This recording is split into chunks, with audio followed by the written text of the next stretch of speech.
Did you know that The Tonight Show's legendary host Johnny Carson, the king of late-night television, had a secret list of guests he couldn't stand? For over 30 years, he smiled on camera, laughed at their jokes, and played the part of the perfect host. But behind the scenes, it was a different story. And now, years after stepping away from the spotlight, Carson privately revealed the 8 guests he absolutely hated, and number 1 will leave you speechless. Johnny Carson was the master of charm, wit, and timing. Millions tuned in nightly to watch him talk with presidents, actors, musicians, and comedians. But just because he made it look effortless doesn't mean he liked everyone who sat across from him. In fact, those who knew Carson well say he could spot phoniness in seconds, and once you were on his bad side, you never got off it. Let's start with a shocker, Bob Hope. Yes, the legendary comedian and frequent guest was reportedly one of Carson's least favorite visitors. Why? Because Hope would never go off script. Carson once said that interviewing Bob Hope was like talking to a tape recorder. Hope refused to be spontaneous, and that drove Johnny nuts. He wanted real moments, not rehearsed promos, and Bob just wouldn't play along. Another surprising name? Joan Rivers. Once a protege and regular guest host, Joan eventually became persona non grata on The Tonight Show after launching her own competing show without telling Carson. He saw it as a deep betrayal, and despite multiple attempts by Joan over the years to reconcile, Johnny refused to speak to her ever again. Even after his death, the feud remained one of late night's most heartbreaking rifts. Next up is Mr. T.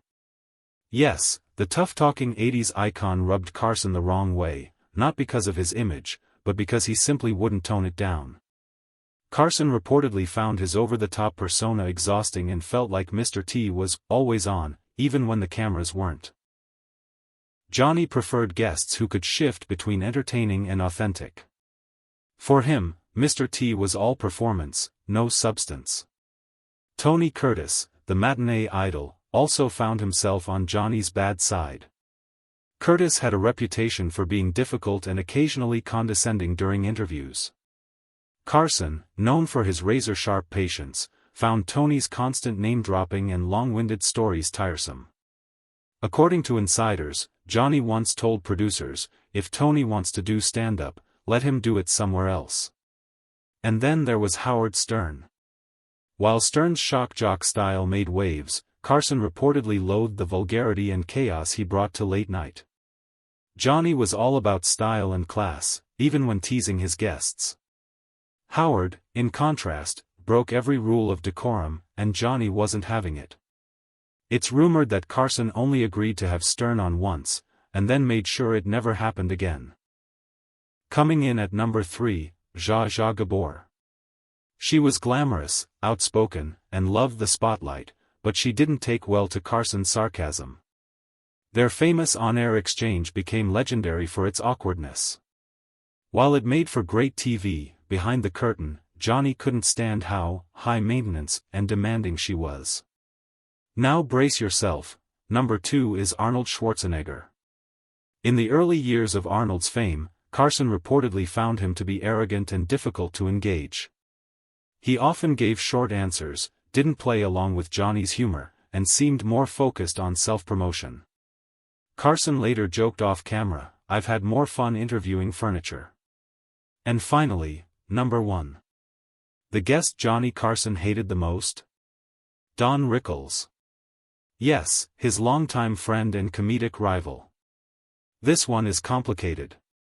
Carson and Rickles had a love-hate relationship, full of jabs, pranks, and competitive tension.